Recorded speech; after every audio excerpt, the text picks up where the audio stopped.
ಭಾವನವನ ವೀಣಾ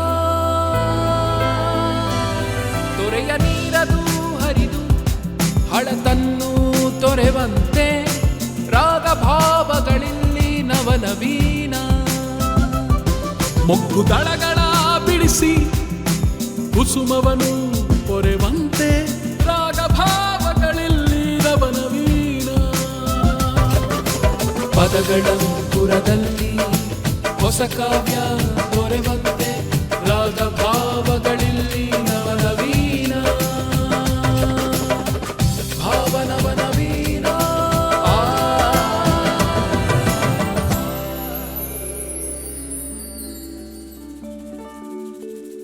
ಹೊಸ ಚಿಗುರು ಹಳೇ ಬೇರು ಕೂಡಿರಲು ಮರ ಸೊಬಗು ಹೊಸ ಚಿಗುರು ಹಳೆ ಬೇರು ಕೂಡಿರಲು ಮರ ಸೊಬಗು ಹೊಸ ಯುಕ್ತಿ ಹಳೆ ತತ್ವದೊಡಗೂಡೆ ಧರ್ಮ ಹೊಸ ಯುಕ್ತಿ ಹಳೆ ತತ್ವದೊಡೆಗೂಡೆ ಧರ್ಮ ಋಷಿ ವಾಕ್ಯದೊಡನೆ ವಿಜ್ಞಾನ ಕಳೆ ಮೇಳವಿಸೆ ಋಷಿ ವಾಕ್ಯದೊಡನೆ ವಿಜ್ಞಾನ ಕಳೆ ಮೇಳವಿಸಿ ಜಸವು ಜನ ಜೀವನಕ್ಕೆ ಮಂಕುತಿಮ್ಮ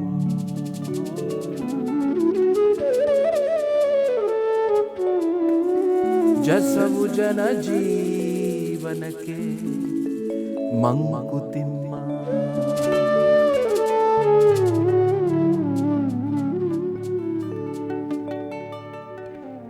ಕನ್ನಡದ ಕಲಾ ಪ್ರೇಮಿಗಳಿಗೆ ಭಾವನವನವೀನ ಕಾರ್ಯಕ್ರಮಕ್ಕೆ ಆತ್ಮೀಯವಾದ ಸ್ವಾಗತ ಸುಸ್ವಾಗತ. ಇಂದಿನ ಸಂಚಿಕೆ ಡಿ.ವಿ. ಗುಂಡಪ್ಪನವರಿಗೆ ಅರ್ಪಣೆ. ಎಲ್ಲರಿಗೂ ನಮಸ್ಕಾರ. ನಾನು ಪ್ರದೀಪ್. ನಮಸ್ಕಾರ, ನಾನು ಪ್ರವೀಣ್. ಇಂದಿನ ಸಂಚಿಕೆ ವಿಶೇಷತೆ ಏನೆಂದರೆ ಬಹಳ ಗಾಂಭೀರ್ಯವಾದ ಮತ್ತು ಅದ್ಭುತ ವ್ಯಾಕರಣವುಳ್ಳ ಶಬ್ದಕೋಶಗಳುಳ್ಳ ಸಾಹಿತ್ಯದ ಪಯಣಕ್ಕೆ, ಸಂಗೀತದ ಪಯಣಕ್ಕೆ ನಾವು ನಿಮ್ಮನ್ನು ಕರೆದುಕೊಂಡು ಹೋಗಲಿದ್ದೇವೆ.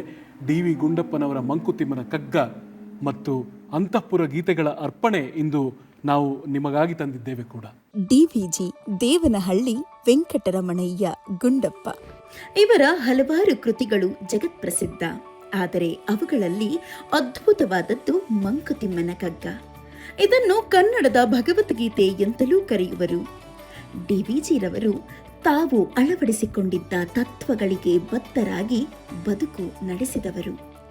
ಬದುಕು ಜಟಕ ಬಂಡಿ ವಿಧಿಯದರ ಸಾಹೇಬ ಎನ್ನುವ ಮುಖೇನ ಕೇವಲ ವ್ಯಾಕರಣ ಛಂದಸ್ಸನ್ನು ಬಳಸಿ ಕಾವ್ಯ ಬರೆಯುವುದಲ್ಲ, ಪ್ರಪಂಚದ ಉರಿಬೇಗೆಯಲ್ಲಿ ಬೆಂದು ಬಸವಳಿದು ತಂಪನ್ನ ಬಯಸಿ ಬಂದವನಿಗೆ ಈ ಕಗ್ಗಗಳ ಒಳನೋಟ ಸಿಗುವುದು ಎನ್ನುವುದೇ ಡಿವಿಜಿರವರ ಬರವಣಿಗೆಗಳ ಆಶಯ.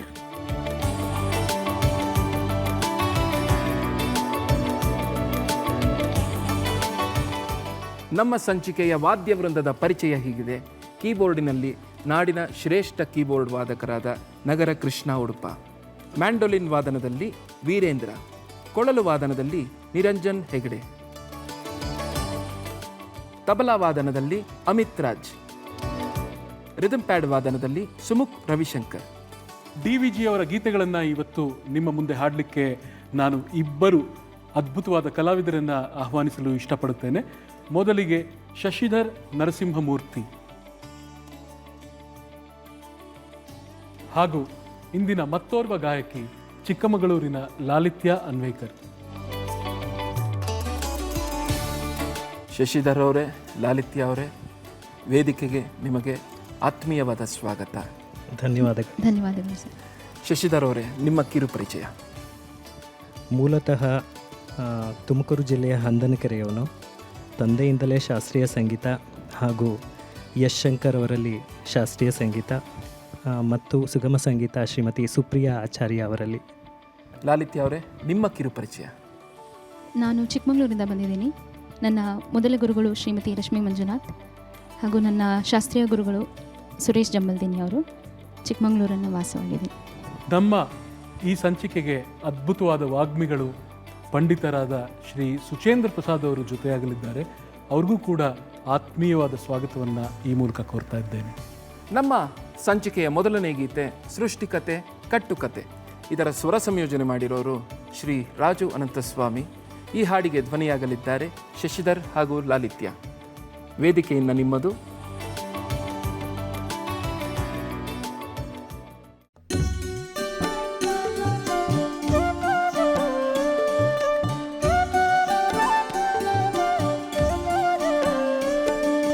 ಸೃಷ್ಟಿಕಥೆ ಕಟ್ಟುಕಥೆ ವಿಲಯ ಕಥೆ ಬರಿಯ ಕಥೆ. ಸೃಷ್ಟಿಕಥೆ ಕಟ್ಟುಕಥೆ ವಿಲಯ ಕಥೆ ಬರಿಯ ಕಥೆ. ಹುಟ್ಟು ಸಾವುಗಳೊಂದೇ ಪುರುಳಿನೆರಡು ದೆಸೆ. ಹುಟ್ಟು ಸಾವುಗಳೊಂದೇ ಪುರುಳಿನೆರಡು ದೆಸೆ. ನಿತ್ಯ ಪರಿವರ್ತನೆಯೇ ಚೈತನ್ಯ ನರ್ತನೆಯು ಸತ್ಯ ಜಗದಲ್ಲಿ ಕಾಣೋ ಮಂಕುತಿಮ್ಮ. ಮಂಕುತಿಮ್ಮ ಮಂಕುತಿಮ್ಮ ಮಂಕುತಿಮ್ಮ.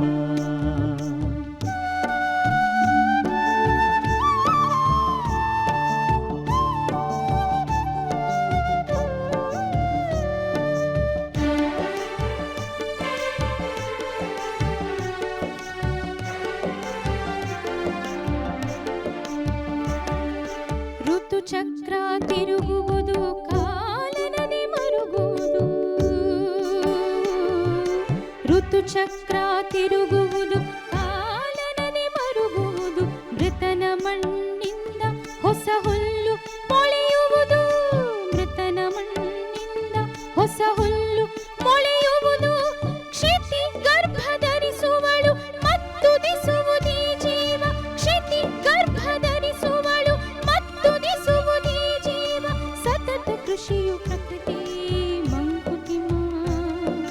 ಮಂಕುತಿಮ್ಮ ಮಂಕುತಿಮ್ಮ ಮಂಕುತಿಮ್ಮ.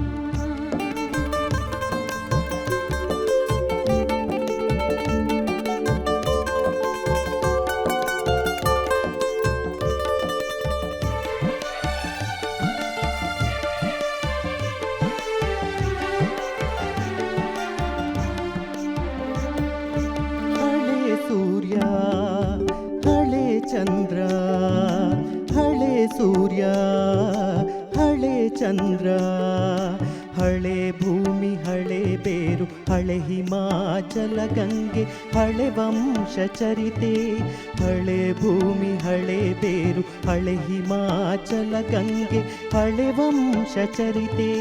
ಹಳೆಯ ವಿಭೂ ನೀನಿದರೊಳಾವುದನ್ನು ಕಳೆದಿಯೋ ಹಳದು ಹೊಸ ತರುಳಿರದೆ ಮಂಕುತಿಮ್ಮ.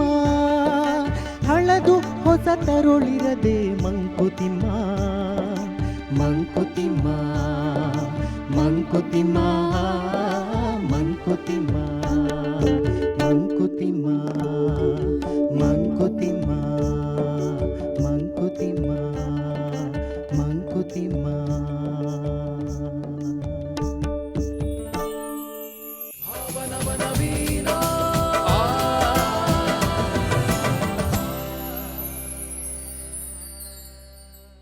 ನಮಸ್ಕಾರ.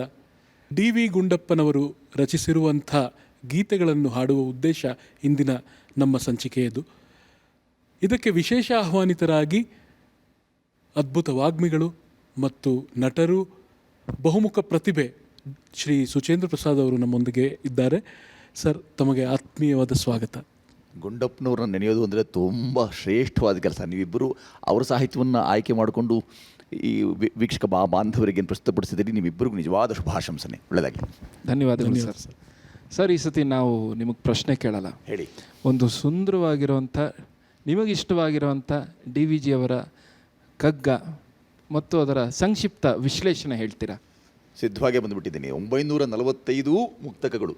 ಅಂದರೆ ಮುಕ್ತಕ ಅಂದರೆ ಒಂದಕ್ಕಿಂತ ಒಂದು ಪ್ರತ್ಯೇಕವಾಗಿ ಸರಣಿ ಅಂತ ಬರೆದದ್ದು ಅಲ್ಲ. ಅದು ಪ್ರತಿ ಮುಕ್ತಕ, ಪ್ರತಿ ಈ ಚೌಪತಿಯಲ್ಲಿ ಬರೆದಂಥ ಈ ಸಾಹಿತ್ಯವಿದೆಯಲ್ಲ, ಅದು ಅವರ ಲೋಕ ಸಂಗ್ರಹ, ಅವರ ಜೀವನಾನುಭವದ ಬಹಳ ದೊಡ್ಡ ಮೇರುಕೃತಿ ಅಂತ ಅಭಿನವ ಭಗವದ್ಗೀತೆಯಿಂದಲೇ ಕರೆಸ್ಕೊಂಡಂಥದ್ದು. ನಾನು ಎಲ್ಲದೂ ಇಷ್ಟವೇ, ಅದರಲ್ಲಿ ತುಂಬ ಇಷ್ಟವಾಗುತ್ತದೇನು ಅಂದರೆ ಇಂದು ಮದುವೆಯ ಹಬ್ಬ, ನಾಳೆ ವೈಕುಂಠ ತಿಥಿ. ಇಂದು ಮದುವೆಯ ಹಬ್ಬ, ನಾಳೆ ವೈಕುಂಠ ತಿಥಿ. ಇಂದು ಮೃಷ್ಟಾನ್ನ ಸುಖ, ನಾಳೆ ಭಿಕ್ಷಾನ್ನ. ಇಂದು ಬರೀ ಉಪವಾಸ, ನಾಳೆ ಪಾರಣೆ. ಇಂತು ಸಂದಿರುವುದನ್ನು ಋಣ. ಮಂಕುತಿಮ್ಮ ಅಂತ ಒಂದು ಕಡೆ ಬರ್ಕೊಳ್ತಾರೆ ಗುಂಡಪ್ಪನವರು. ಅಂದರೆ ಗುಂಡಪ್ಪನವರು ಯಾರನ್ನಾರು ಓಲೈಸೋಕ್ಕಾಗಿ, ಯಾರನ್ನಾರು ಮೆಚ್ಚೋದಕ್ಕಾಗಿ ಈಗಿನ ಓಲೈಕೆ ಕಾಣಿಸುತ್ತಲ್ಲ ನಮಗೆ, ಆ ಥರದ ಯಾವ ಓಲೈಕೆಗಾಗಿ ಬರೆದದ್ದು ಅಲ್ಲ. ಅವರು ತಮ್ಮ ಜೀವನಾನುಭವವನ್ನು, ಅವರ ಸ್ಮೃತಿ ಸಂಗ್ರಹದಲ್ಲಿ ಇದ್ದಂಥ ಅಷ್ಟೂ ಸಂಗತಿಗಳನ್ನು ಸಾಹಿತ್ಯ ರೂಪದಲ್ಲಿ, ಅಕ್ಷರ ರೂಪದಲ್ಲಿ ಹಿಡ್ಕೊಟ್ಟಿದ್ದನ್ನು ನಾವು ಕಗ್ಗ ಅಂತ ಕರ್ಕೊಂಡಿದ್ದೇವೆ. ಕಗ್ಗ, ಸಗ್ಗ, ಅವ್ರು ಬರೆದಂತಹ ಕಗ್ಗ ಇದೆಯಲ್ಲ, ಅದು ಸ್ವರ್ಗಕ್ಕೆ ಸಮನಾದ್ದು. ಅಂದರೆ ಸ್ವರ್ಗಕ್ಕೆ ನಾವು ತೆರಳುವ ಮುನ್ನ ಅಲ್ಲಿವರೆಗೂ ಸಹ ನಾವು ನಮಗೆ ಈ ಆಧುನಿಕ ಭಗವದ್ಗೀತೆ ಅಂತ ಕರ್ಕೊಂಡಂತಹ ಮಂಕುತಿಮ್ಮನ ಕಗ್ಗ ಗುಂಡಪ್ಪನವ್ರ ರಚನೆ ಏನಿದೆ, ನಾವು ನೆನಿಬೇಕಾಗಿರುವಂಥದ್ದು. ಇವರು ಎಷ್ಟು ಚೆನ್ನಾಗಿ ಹೇಳ್ತಾರೆ ನೋಡಿ. ಇಂದು ನಮಗೆ ಅಕಸ್ಮಾತು ಮದುವೆ ಅಂತಿದ್ದರೆ ಮದುವೆ ಊಟ ಇರ್ಬೋದು, ಆದರೆ ನಾಳೆಗೆ ಮತ್ತೆ ತಿಥಿ ಊಟ ಆಗಬಹುದು. ಬದುಕನ್ನು ಎಷ್ಟು ಮಾರ್ಮಿಕವಾಗಿ, ಎಷ್ಟು ಆನ್ವಯಿಕವಾಗಿ, ಎಷ್ಟು ತಾರ್ಕಿಕವಾಗಿ ಅವರು ವಿಶ್ಲೇಷಣೆ ಮಾಡ್ತಾ ಹೋಗ್ತಾರೆ. ಇಂಥ ವಿಶ್ಲೇಷಣೆಯನ್ನು ನಿಜವಾಗಿಯೂ ನಾವು ಮಿಕ್ಕೆಲ್ಲ ಯಾವುದೋ ಸಾಹಿತ್ಯದಲ್ಲಿ ವಿಜೃಂಭಣೆಯೋ ವೈಭವೀಕರಣವೋ ಇವುಗಳನ್ನು ನೋಡ್ತಿರ್ತೀವಿ. ಇದರಲ್ಲಿ ವಿಜೃಂಭಣೆಯೇ ಇಲ್ಲ.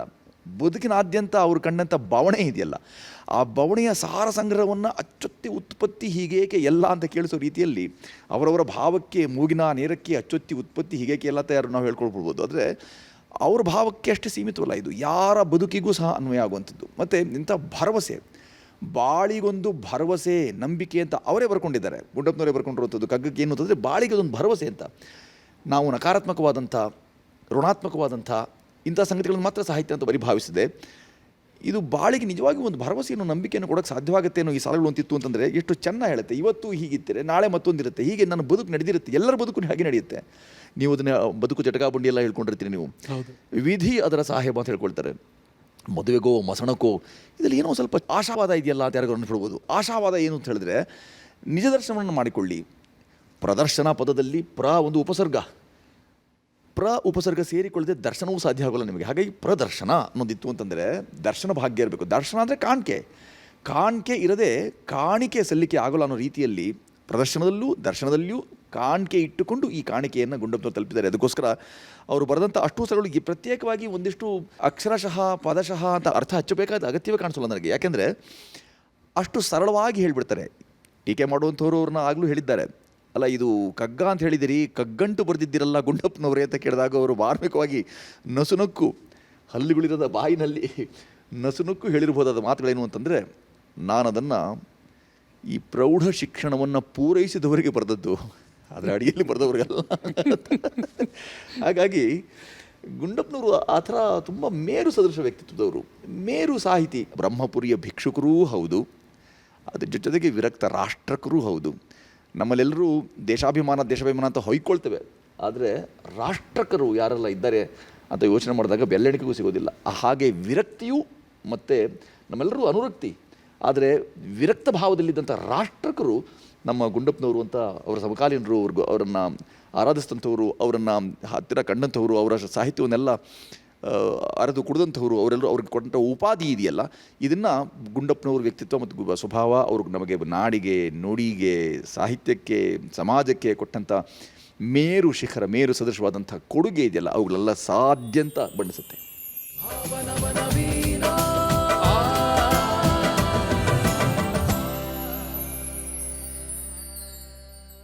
ಧೃತನಾಗ ವೀಣೆ ಮುಂದಿನ ಗೀತೆ.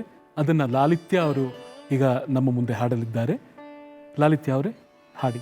ಇದರ ಸ್ವರ ಸಂಯೋಜನೆ ಮೈಸೂರು ಅನಂತಸ್ವಾಮಿ ಅವರದ್ದು. ಕೇಳೋಣ ಧೃತನಾಗ ವೀಣೆ.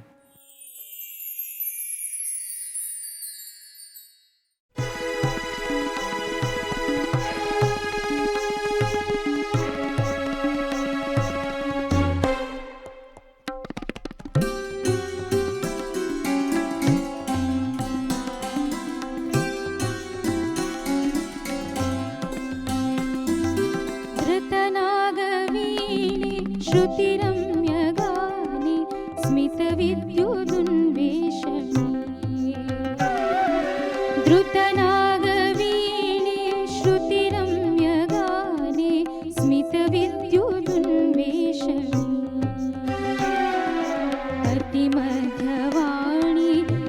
गतिचित्रयानि अतिमध्यवाणि गतिचित्रयानि नटरसिकाह्लादिनी द्रुतनागवीणे श्रुतिरम्यगाने स्मितविद्युदुन्वेषणे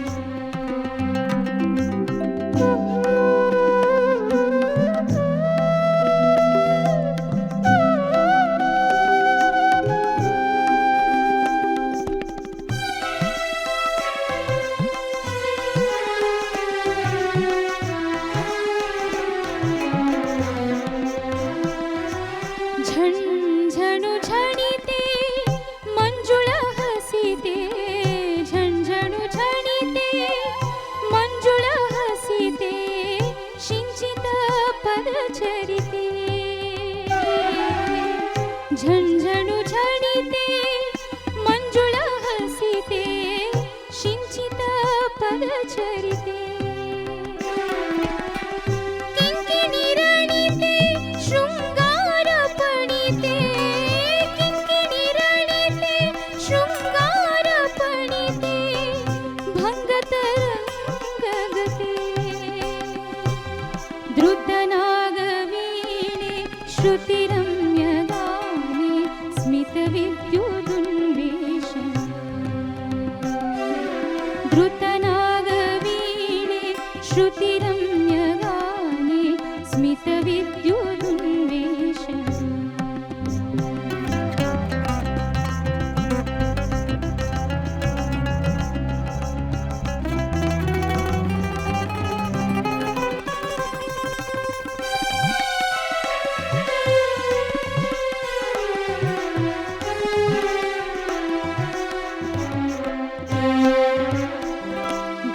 ನೃತ್ಯಧೂಳಿಗವೇ ತೃಪ್ತಿಯೇ ನಿನಗೆ ಮತ್ತೇನ ಬೇಡುವೆ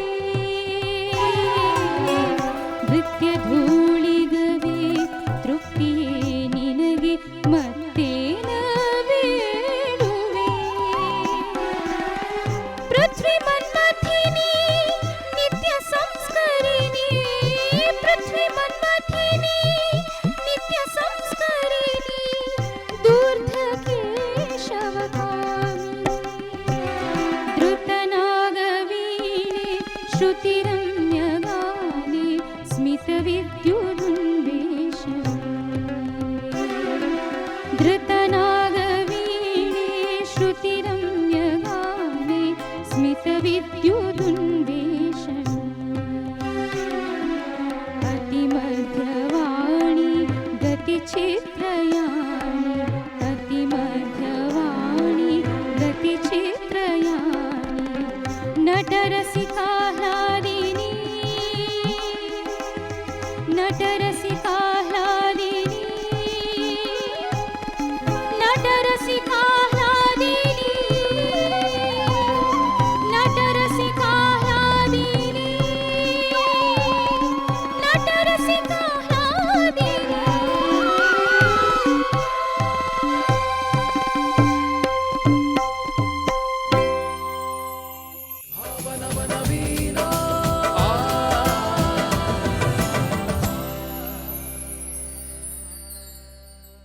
ಸರ್, ಗೋಖಲೆ ಸಾರ್ವಜನಿಕ ಸಂಸ್ಥೆಯ ಸ್ಥಾಪಕರು ಡಿ ವಿ ಗುಂಡಪ್ಪನವರು.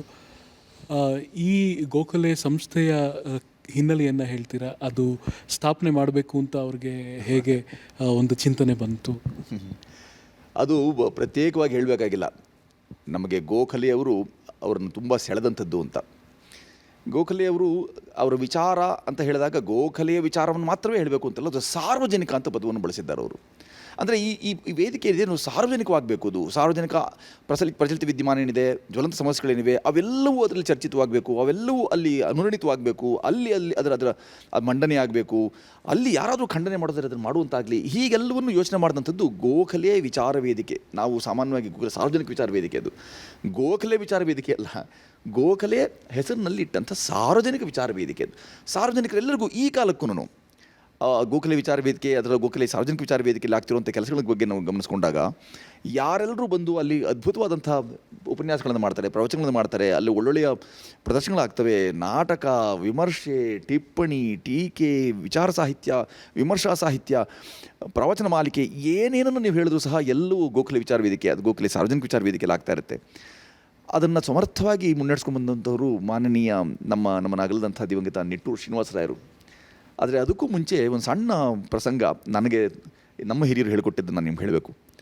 ಗೋಖಲೆ ವಿಚಾರ ವೇದಿಕೆ ಹೇಗಪ್ಪ ಆರಂಭವಾಯಿತು ಅಂತ ಹೇಳಿದ್ರೆ, ಗುಂಡಪ್ಪನವ್ರಿಗೆ ಒಂದು ಮೂಲದಿಂದ ಬಂದಂಥ, ಒಂದು ಸ್ರೋತದಿಂದ ಬಂದಂಥ ಒಂದು ದೇಣಿಗೆ, ಸುಮಾರು 1 ಲಕ್ಷ ರೂಪಾಯಿಗಳ ಕಾಣಿಕೆ. ಆ 1 ಲಕ್ಷ ರೂಪಾಯಿಗಳನ್ನು ಅವರನ್ನು ನೀವು ಸಾರ್ವಜನಿಕ ಬದುಕಿನಲ್ಲಿ ತುಂಬ ಶ್ರಮ ಹಾಕಿ ನಮ್ಮನ್ನೆಲ್ಲ ಉದ್ಧರಿಸಿದ್ದೀರಿ, ಆ ಕಾರಣಕ್ಕೆ ನೀವು 1 ಲಕ್ಷ ರೂಪಾಯಿಗಳನ್ನು ಪಡಿಬೇಕು. ಮಹಾನ್ ಸ್ವಾಭಿಮಾನಿ ಗುಂಡಪ್ಪನವರು. ಅಂಥ ನಾವೆಲ್ಲರೂ ಅಭಿಮಾನ ಶೂನ್ಯರು ಅಂತ ಹೇಳ್ಕೊಳ್ಬೇಕು. ಅವ್ರ ಎತ್ತರಕ್ಕೆ ನಾವು ಏರೋಕ್ಕೆ ಸಾಧ್ಯವಾಗದಂಥ ಅಭಿಮಾನ ಶೂನ್ಯರು ಅಂತ ಹೇಳ್ಕೊಳ್ಬೇಕು. ಆದರೆ ನಿರಭಿಮಾನವೋ ದುರಭಿಮಾನವನ್ನೆಲ್ಲ ಮೇಲೆ ಮೆಟ್ಟಿ ನಿಂತು ಅವರು ಮಹಾ ಸ್ವಾಭಿಮಾನಿಗಳಿದ್ದಂಥವರು. ಎಂಥ ಪರಿಸ್ಥಿತಿ ಅಂತ ಹೇಳಿದ್ರೆ, ತಮ್ಮ ಸುಪುತ್ರರು ವಿಜಯಲ್ ಸ್ವಾಮಿಯವ್ರಿಗೂ ಸಹ ನಿನ್ನ ಬವಣೆಯನ್ನು ಬಲ್ಲೆ, ಆದರೂ ಒಂದಷ್ಟು ನಾನು ಸ್ವಲ್ಪ ಸಂಕಷ್ಟದಲ್ಲಿರೋದ್ರಿಂದ ಈ ವೃದ್ಧಾಪ್ಯದಲ್ಲಿ ಕೊಂಚ ನನಗೂ ಸಹಾಯ ಬೇಕಾದಿತ್ತು ಅಂತ ಪತ್ರ ಎಲ್ಲ ಬರೆದಂಥವ್ರು. ಅಂದರೆ ನಾನು ಅದನ್ನು ತದ್ವತ್ತು ಹೇಳ್ತಾ ಇಲ್ಲ. ಆ ಭಾವದಲ್ಲಿ ತಮ್ಮ ಮಗನೇ ಆದಂಥ BGL ಸ್ವಾಮಿಗೆ ಪತ್ರ ಬರೆದು ಅವರು ನನ್ನನ್ನು ಕೊಂಚ ಸಹಾಯ ಬೇಕಿತ್ತು ನನಗೆ ವೃದ್ಧಾಪ್ಯದ ಆಸರೆ ಅಂತ ಕೇಳಿದಾಗ, ಅಂಥ ಪರಿಸ್ಥಿತಿಯಲ್ಲಿ ಬಂದಂಥ ಈ 1 ಲಕ್ಷ ರೂಪಾಯಿಗಳಲ್ಲಿ ಇದೊಂದು ಕಟ್ಟುಕಥೆ ಅಂತ ನನಗೆ ಅನಿಸೋದಿಲ್ಲ. ಯಾಕೆಂದರೆ ಗುಂಡಪ್ಪನವರು ಮತ್ತು ಅವರ ವಿಚಾರಧಾರೆಯನ್ನು, ಅವರ ಬದುಕಿದ ರೀತಿ, ಬಾಳಿದ ವೈಖರಿಗಳನ್ನೆಲ್ಲ ಗಮನಿಸಿದ್ರೆ ಅವ್ರ ಶೈಲಿ ಎಂಥದ್ದಿತ್ತು ಅಂತಂದರೆ, ಅವರು ಕೊನೆಗೆ ಇವರೆಲ್ಲರೂ 1 ಲಕ್ಷ ರೂಪಾಯಿ ಕೊಡೋಕ್ಕೆ ಹೋದಾಗ ನಾನು ಒಲ್ಲೆ ಅಂತಾರೆ, ನಾನು ಸ್ವೀಕಾರ ಮಾಡೋದಿಲ್ಲ. ಹಾಗೆ ನಗದಾಗಿಸದೇ ಉಳಿಸಿಕೊಂಡ ಅನೇಕ ಸರ್ಕಾರದ ಚೆಕ್ಗಳು ಅವರಲ್ಲಿ ಅವರ ಮರಣಾನಂತರ ನಮಗೆ ದಕ್ತು ಅಂತ ಅವ್ರನ್ನ ಬಲ್ಲವರು ಹೇಳ್ತಾರೆ. ಪೆಟ್ಟಿಗೆಯಲ್ಲಿ ಸುರಕ್ಷಿತವಾಗಿಟ್ಟಿದ್ದರು. ಎಂಥೆಂಥವರು ಅಂದರೆ ವಿಶ್ವೇಶ್ವರಯ್ಯನಂಥವ್ರು ಸಹ, ಸರಂ ವಿಶ್ವೇಶ್ವರಯ್ಯನವರು, ನಾಡಿನ ಹೆಮ್ಮೆ, ನೀನು ಮಾಡಿದ ಕೆಲಸಕ್ಕೆ ಇದನ್ನು ಪಡೀಲೇಬೇಕು ನೀನು ಅಂತ ಹೇಳಿ ಅಷ್ಟೇ ಏಕವಚನದಲ್ಲಿ ಪ್ರಯೋಗ ಮಾಡೋಷ್ಟು ಸಲುಗೆ ಅವರಿಗೆ. ಅಂಥವರು ಸಹ ಕೊಟ್ಟಂಥ ಶ್ರೀಮನ್ ಮಹಾರಾಜರ ಅವಧಿಯಲ್ಲಿ ಸರ್ಕಾರದ ಕಡೆಯಿಂದ ಬಂದಂಥ ಅನೇಕ ಥರದ ಚೆಕ್ಗಳನ್ನು ಅವರು ನಗದಾಗಿಸದೇ ಉಳಿಸಿಕೊಂಡಿದ್ದರು ಅಂತಲೂ ಅಲ್ಲಿ ಒಂದು ಪ್ರತೀತಿ, ಒಂದು ವಾಡಿಕೆ, ಒಂದು ಕಥೆಯಲ್ಲ, ಅದು ಕಟ್ಟುಕತೆ ನಾನು ಹೇಳಿದಿಲ್ಲ. ಯಾವ ಕಥೆಯೂ ಘಟಿತವಲ್ಲದೆ ನಿಮ್ಮ ಸ್ಮೃತಿಗೆ ಬರೋಕ್ಕೆ ಸಾಧ್ಯವೇ ಇಲ್ಲ. ಅಂಥ ಸಂದರ್ಭದಲ್ಲಿ 1 ಲಕ್ಷ ರೂಪಾಯಿ ಇವರಿಗೆ ನೀವು ತೊಗೊಳ್ಳೇಬೇಕು ಅಂತ ಒತ್ತಾಯ ಮಾಡಿದಾಗ, ಭಾಳ ಬಲ್ಲ ಮೂಲ, ತುಂಬ ನಂಬಲರ್ಹ ಮೂಲದಿಂದ ಅದನ್ನು ಮಾಡಿದಾಗ ನಡುಗುವ ಕೈಯಿಂದ ಅದನ್ನು ಸ್ವೀಕಾರ ಮಾಡಿದ್ರು ಅಂತ ಒಂದು ಕಡೆ ಉಲ್ಲೇಖ ಇದೆ. ಹಾಗೆ ಸ್ವೀಕಾರ ಮಾಡಿದ ಮೇಲೆ ಹಣ ಅವರಲ್ಲಿ ಇರದಂಥ ಪರಿಸ್ಥಿತಿನಲ್ಲಿ ಯಾರೋ ಒಬ್ಬರು ಅವರು ಜೊತೆಗೆ ಬಂದಂಥ ಈ ಸಂದರ್ಭದಲ್ಲಿ ಇದ್ದಂಥವರು ಅವರ ಹಸ್ತಕರ ಕೈಯಲ್ಲಿ ಒಂದು ಚೀಟಿ ಬರೆದು ಕಳಿಸಿದ್ದಾರೆ. ಅವರು ಅಂಗಡಿ ಮುಂಗಟ್ಟಿಗೆ ಹೋಗಿದ್ದಾನೆ. ಅವನನ್ನು ಅನುಸರಿಸಿ ಹೋದಂಥ ಈ ಪುಣ್ಯಾತ್ಮರು ಏನು ಬರೆದಿರ್ಬೋದು ಅನ್ನೋ ಕುತೂಹಲಕ್ಕೋಸ್ಕರ ಆ ಚೀಟಿಯನ್ನು ತೆಗೆದು ನೋಡಿದಾಗ, ಮನೆಯಲ್ಲಿ ಅತಿಥಿಗಳು ಬಂದಿದ್ದಾರೆ, ಹಾಗಾಗಿ ಅವರನ್ನು ಉಪಚರಿಸೋದಕ್ಕಾಗಿ ಕೈಗಡವಾಗಿ ಇಂತಿಷ್ಟು ಸಾಮಾನು ಸರಂಜಾಮಗಳನ್ನು ಕಳಿಸಿಕೊಡುವುದು ಅಂತ ಅವ್ರನ್ನ ವಿಜ್ಞಪ್ತಿ ಅದದ್ದು ಕಳಿಸ್ಕೊಟ್ಟಿರ್ತಾರೆ. ಅಂಥ ಸಂದರ್ಭದಲ್ಲಿಯೂ ಸಹ ಅವರು 1 ಲಕ್ಷ ರೂಪಾಯಿಗಳ ನಮ್ಮಂಥವ್ರು ಯಾರೇ ಅದು ಎಂಥ ಲಾಲಸೆ ನಮಗೆ ಬಂದ್ಬಿಡ್ಬೋದು ಅಂತಂದರೆ, 1 ಲಕ್ಷ ರೂಪಾಯಿ ಆ ಕಾಲಕ್ಕೆ ಭಾಳ ದೊಡ್ಡ ಮೊತ್ತ, ತುಂಬ ದೊಡ್ಡ ಮೊತ್ತ. ಆ ಮೊತ್ತವನ್ನು ಅವರು ನಿರಾಕರಿಸಿದಷ್ಟೇ ಅಲ್ಲದೆ ಕೊನೆಗೆ ಎಲ್ಲರ ಒತ್ತಾಯಕ್ಕೆ ಮಣಿದು ಅದನ್ನು ತಗೊಂಡು, ಇಲ್ಲ ಇದು ನನಗಾಗಿ ನಾನು ಬಳಸ್ಕೊಳ್ಳುವಂಥದ್ದಲ್ಲ, ಈ 1 ಲಕ್ಷ ರೂಪಾಯಿಗಳು ನೇರವಾಗಿ ಗೋಖಲೆ ಸಾರ್ವಜನಿಕ ವಿಚಾರ ವೇದಿಕೆಯ ಸ್ಥಾಪನೆಗಾಗಿ ಅಂತೆಲ್ಲ ಹೇಳ್ಕೊಳ್ತಾರಲ್ಲ, ಇದರಿಂದ ಅದೊಂದು ಆರಂಭ ಅಂತ ಹೇಳೋದು. ಅದು ನಾವು ಯಾವಾಗಲೂ ಹೇಳ್ಕೊಳ್ತೀವಿ ಬೀಜವಿತ್ತ ಅಂತ. ಅದು ವಿತ್ತವಾಗಿ ಆ 1 ಲಕ್ಷ ರೂಪಾಯಿಗಳನ್ನು, ಆ ದೇಣಿಗೆಯನ್ನು ಅವರು ಹಾಗಾಗಿ ಬಳಸ್ಕೊಳ್ತಾರೆ ಅನ್ನೋದನ್ನು ನೆನೆದಾಗ ನನಗೆ ನಮ್ಮ ಹೃದಯ ತುಂಬಿ ಬರುತ್ತೆ, ಕಣ್ಣಾಲಿಗಳು ಒದ್ದೆ ಆಗಿಬಿಡುತ್ತವೆ. ಎಂಥ ಮಹಾತ್ಮರಪ್ಪ, ಎಂಥ ಪುಣ್ಯಾತ್ಮರಪ್ಪ. ಅವರ ಇಂಥ ಬದುಕು, ಇಂಥ ಚಿಂತನೆ, ಇಂಥ ಆಲೋಚನಾ ಕ್ರಮಗಳು ನಮ್ಮ ತಲೆಮಾರುಗಳಿಗೆ ಯಾಕೆ ಹರಿದು ಬರಲಿಲ್ಲ? ತಲೆಮಾರು ಅಂದ ತಕ್ಷಣ ತಲೆಯನ್ನೇ ಮಾರು, ಗುಣಮಟ್ಟ ಅಂದರೆ ಗುಣವನ್ನೇ ಮಟ್ಟ ಹಾಕ್ತಂಥ ಪುಣ್ಯಾತ್ಮರು ನಾವು. ಆದರೆ ಗುಣಮಟ್ಟಕ್ಕಾಗಿ ಜೀವಿಸಿದಂಥ ನಮ್ಮ ಗುಂಡಪ್ಪನವರು ದೇವನಹಳ್ಳಿ ವೆಂಕಟರಮಣಯ್ಯ ಗುಂಡಪ್ಪ.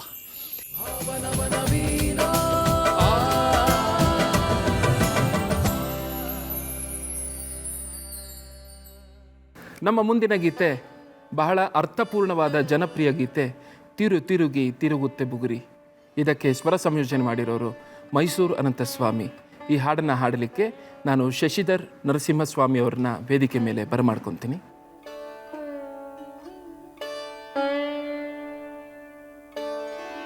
ವೇದಿಕೆಯನ್ನು ನಿಮ್ಮದು.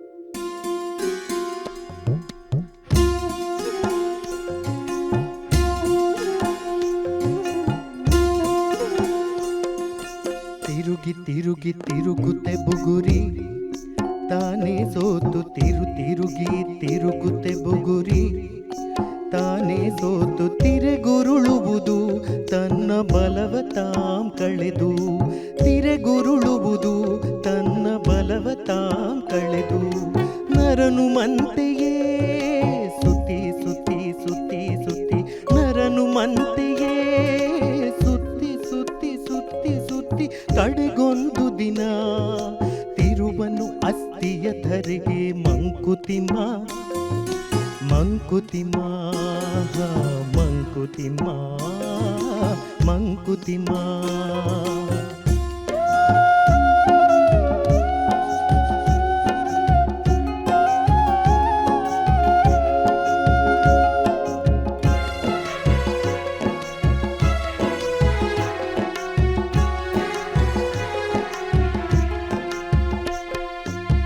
ಅಪ್ಪಾಲೆ ತಿಪ್ಪಾಲೆ ತಿರುಗಿ ಬಿದ್ದವನೊಬ್ಬ ಅಪ್ಪಾಲೆ ತಿಪ್ಪಾಲೆ ತಿರುಗಿ ಬಿದ್ದವನೊಬ್ಬ ಸ್ವಪ್ನ ಲೋಕದಿ ತಿರೆಯ ಮರೆತಾತನೊಬ್ಬ ಸ್ವಪ್ನ ಲೋಕದಿ ತಿರೆಯ ಮರೆತಾತನೊಬ್ಬ ತಪ್ಪು ಸರಿಗಳ ತೂಕವಳೆಯೇ ಕುಳಿತವನೊಬ್ಬ ತಪ್ಪು ಸರಿಗಳ ತೂಕವಳೆಯೇ ಕುಳಿತವನೊಬ್ಬ ಬೆಪ್ಪನಾರ್ ಮೂವರಲ್ಲಿ ಮಂಕುತಿಮ್ಮ ಮಂಕುತಿಮ್ಮ ಮಂಕುತಿಮ್ಮ ಮಂಕುತಿಮ್ಮ.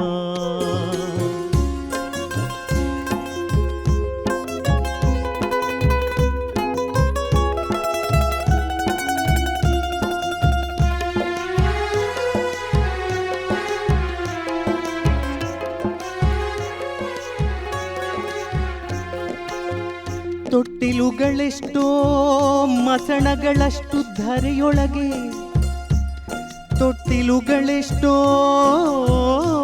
ಮಸಣಗಳಷ್ಟು ಧರೆಯೊಳಗೆ ತೊಟ್ಟಿಲಿಗೆ ಹಬ್ಬ ಮಸಣವು ತೇಕುತ್ತಿರಲು ಹುಟ್ಟಿದವರೆಲ್ಲ ಸಾಯದೆ ನಿಲ್ಲೇ ಹುಟ್ಟಿದವರೆಲ್ಲ ಸಾಯದೆ ನಿಲ್ಲೇ ಹೊಸತಾಗಿ ಹುಟ್ಟುವರ್ಗೆಡೆಯಲ್ಲಿ ಹೊಸತಾಗಿ ಹುಟ್ಟುವರ್ಗೆಡೆಯಲ್ಲಿ ಮಂಕುತಿಮ್ಮ ಮಂಕುತಿಮ್ಮ ಮಂಕುತಿಮ್ಮ ಮಂಕುತಿಮ್ಮ.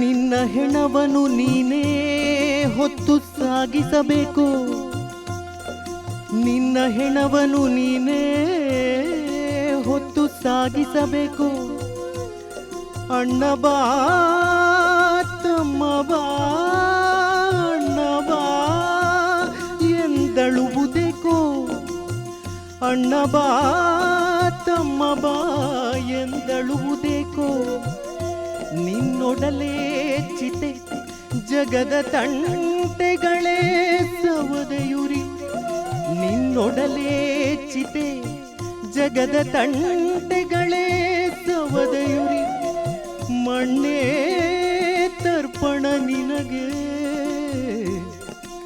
ಮಣ್ಣೇ ತರ್ಪಣ ನಿನಗೆ ಮಂಕುತಿಮ್ಮ ಮಂಕುತಿಮ್ಮ ಮಂಕುತಿಮ್ಮ ಮಂಕುತಿಮ್ಮ ಮಂಕುತಿಮ್ಮ ಮಂಕುತಿಮ್ಮ ಮಂಕುತಿಮ್ಮ ಮಂಕುತಿಮ್ಮ ಮಂಕುತಿಮ್ಮ ಮಂಕುತಿಮ್ಮ. ತಿರುಗಿ ತಿರುಗಿ ತಿರುಗುತ್ತೆ ಬುಗುರಿ ತಾನೇ ಸೋತು ಬಹಳ ಗಾಢವಾದ ಅರ್ಥವುಳ್ಳಂಥ ಮಂಕುತಿಮ್ಮನ ಕಗ್ಗಗಳನ್ನು ಒಂದು ಸರಮಾಲೆಯನ್ನಾಗಿ ಜೋಡಿಸಿ ಒಂದೇ ಅರ್ಥ ಇರುವಂಥ ಹಲವಾರು ಕಗ್ಗಗಳನ್ನು ತೆಗೆದುಕೊಂಡು ಮೈಸೂರು ಅನಂತ ಸ್ವಾಮಿಯವರು ಸುಂದರವಾಗಿ ಇದನ್ನು ಸಂಯೋಜಿಸಿದ್ದಾರೆ. ಬಹಳ ಚೆನ್ನಾಗಿ ಮೂಡಿ ಬಂತು ಶಶಿಧರ್.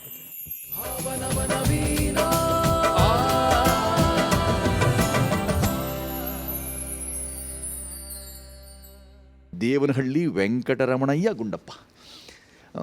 ತುಂಬ ಸುಮ್ಮನೆ ಅದನ್ನು ತುಂಬ ನಾವು ಡಿ ವಿ ಜಿ ಅಂತಂದುಬಿಡ್ತೀವಿ.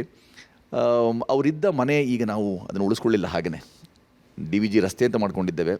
ನಾನು ಅರಿಕೆ ಮಾಡ್ಕೊಳ್ಳೋದು ನನ್ನ ಮನಸ್ಸಿಗೆ ಅನಿಸೋದೇನು ಅಂತಂದರೆ, ಪ್ರವಾಸೋದ್ಯಮ ಅಂತ ಹೇಳಿ ಘನ ಸರ್ಕಾರ ಎಲ್ಲೆಲ್ಲಿಯೂ ಯಾವುದೋ ದೇವಸ್ಥಾನ ಮತ್ತೊಂದು ಎಲ್ಲವನ್ನೂ ತೋರಿಸುತ್ತೆ. ದೇವಸ್ಥಾನ ಮಾಡೋದು ತಪ್ಪಲ್ಲ, ಎಲ್ಲ ಒಳ್ಳೆಯದೇ. ಆದರೆ ಇಂಥ ಮಹಾಮಹಿಮರು ನಮ್ಮ ಈ ನೆಲದಲ್ಲಿ ಓಡಾಡಿದರು. ಅವರು ಸಹ ಇಲ್ಲಿ ಕೂತು ಕಹಳೆ ಬಂಡೆ ಅಂತ ನಮ್ಮಲ್ಲಿ ಏನು ಅಲ್ಲಿ ಕಾಣಿಸುತ್ತೆ, ದೊಡ್ಡ ಗಣೇಶನ ದೇವಸ್ಥಾನದ ಮೇಲ್ಭಾಗದಲ್ಲಿ ಇರುವಂಥ ಉದ್ಯಾನ, ಆ ಉದ್ಯಾನದಲ್ಲಿ ಈಗಲೂ ಒಂದು ಗುಂಡಪ್ಪನವ್ರ ಮೂರ್ತಿ ಅಲ್ಲಿ ಸ್ಥಾಪನೆ ಮಾಡಿ ತುಂಬ ಸುಂದರವಾಗಿದೆ, ತುಂಬ ಚೆಂದ ಇದೆ. ಆ ಥರದೊಂದು ಜಾಗವನ್ನು ಕರ್ಕೊಂಡು ಹೋಗಿ ತೋರಿಸಿ ಇಂಥ ಎಲ್ಲ ಮಹಾಮಹಿಮರು ಇದ್ದರು.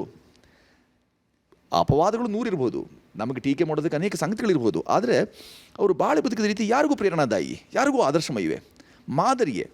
ಅಂಥ ಮಾದರಿ ನಮ್ಮ ತಲೆಮಾರುಗಳಿಗೆ ಹರಿದು ಬರಲಿ ಅನ್ನೋ ಕಾರಣಕ್ಕಾಗಿದ್ರು ಕಹಳೆ ಬಂಡೆ, ಅದೊಂದು ಕೆಂಪೇಗೌಡರ ಕಾಲದಲ್ಲಿ ಕಹಳೆ ಬಂಡೆ ಅಂದರೆ ಕಹಳೆ ಮುಖಾಂತರ ಅದೊಂದು ಎತ್ತರದ ಸ್ಥಾನದಲ್ಲಿ ನಿಂತು ಯಾರು ನಮ್ಮ ಸೀಮೆಗಳನ್ನು ದಾಟಿ ಬಾರದೆ ಅಥವಾ ಯಾರು ಬಂದಿದ್ದಾರೆ ಶತ್ರುಗಳು ಅಂತಂದರೆ ಅದನ್ನು ಕಹಳೆಯನ್ನು ಊದುವ ಒಂದು ಪ್ರಕ್ರಿಯೆ ಅದು. ಆ ಥರದೊಂದು ಸ್ಥಾನವನ್ನು ಅವರು ಆಯ್ಕೆ ಮಾಡಿಕೊಂಡು ಅಲ್ಲಿ ಅವರು ಚರ್ಚೆ ಮಾಡಿದಂಥ ಅವರ ಸಂಘಟಕರೊಡನೆ ನಿರಂತರವಾಗಿ ಸಾಯಂಕಾಲಗಳನ್ನು ಕಳೆದ ರೀತಿ ಮತ್ತು ಅವರುಗಳು ಮಾತಾಡಿಕೊಂಡ ವಿಚಾರವನ್ನು ಏನಾದರೂ ಇಂದು ನಾವು ಅಕ್ಷರ ರೂಪದಲ್ಲಿ ದಾಖಲಿಸಿಟ್ಟಿದ್ದರೆ ಅದೊಂದು ಪ್ರೌಢ ಪ್ರಬಂಧವಾಗ್ತಾ ಇತ್ತು ಅಂತ ಹೇಳಿದಂಥ ಮಹಾಮಹಿಮರು ನೋಡಿದ್ದೆ ನಾನು.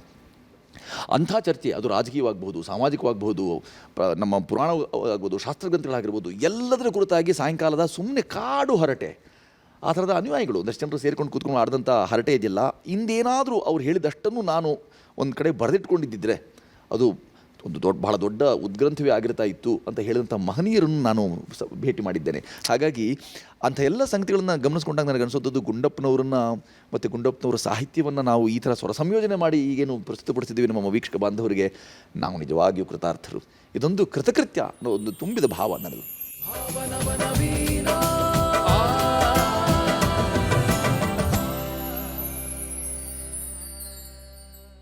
ಮುಂದಿನ ಗೀತೆಯತ್ತ ತೆರಳೋಣ. ಮತ್ತೊಮ್ಮೆ ಮಂಕುತಿಮ್ಮನ ಕಗ್ಗದ ಇನ್ನೊಂದು ಮಜಲು ಅಂತಲೇ ಹೇಳ್ಬೋದು.